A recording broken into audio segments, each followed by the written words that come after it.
സ്നേഹമുള്ള സഹോദരങ്ങളെ, പ്രഭാതവന്ദനം. ഇന്നത്തെ സുവിശേഷം വായിച്ചോ? നമ്മൾ മറ്റുള്ളവർക്ക് വേണ്ടി പ്രാർത്ഥിച്ചാൽ പ്രാർത്ഥന ദൈവം കേൾക്കുമോ?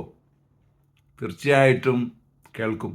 കാരണം ഈശോ പിതാവിനോട് ആ ഒരു വാഗ്ദാനവും കൂടി, അല്ലെങ്കിൽ ആ പിതാവിനോട് ആ ഒരു കാര്യവും കൂടി ഓർപ്പിച്ചിട്ടുണ്ട്. പിതാവേ, ഞാൻ പ്രാർത്ഥിക്കുന്നത് എന്നിൽ വിശ്വസിക്കുന്നവർക്ക് വേണ്ടി മാത്രമല്ല, അവരുടെ പ്രവർത്തനം മൂലം, അവരുടെ വാക്കുകൾ മൂലം എന്നിൽ വിശ്വസിക്കുന്നവർക്ക് വേണ്ടി കൂടി ആണ് ഞാൻ പ്രാർത്ഥിക്കുന്നത്. നോക്കിക്കേ, അപ്പോൾ ഈശോ നമുക്ക് വേണ്ടിയും നമ്മൾ പ്രാർത്ഥിക്കുന്നവർക്ക് വേണ്ടി കൂടി പ്രാർത്ഥിച്ചു കഴിഞ്ഞിരിക്കുന്നു. അതുകൊണ്ട് ധൈര്യമായിട്ട് മറ്റുള്ളവർക്ക് വേണ്ടി പ്രാർത്ഥിക്കാൻ നമുക്കിടയാകട്ടെ. അതിനായി പ്രാർത്ഥിക്കുന്നു. പരിശുദ്ധ അമ്മയെ സഹായിക്കണേ. വിശുദ്ധ യോസേപ്പ് പിതാവേ, ഞങ്ങൾക്ക് വേണ്ടി പ്രാർത്ഥിക്കണേ. പരിശുദ്ധാത്മാവേ, എഴുന്നള്ളി വരണേ.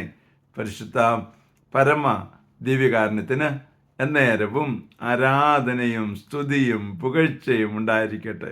ആമേൻ.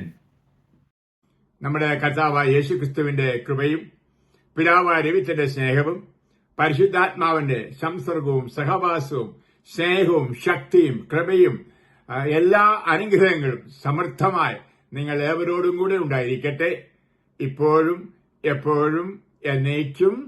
ആമേൻ.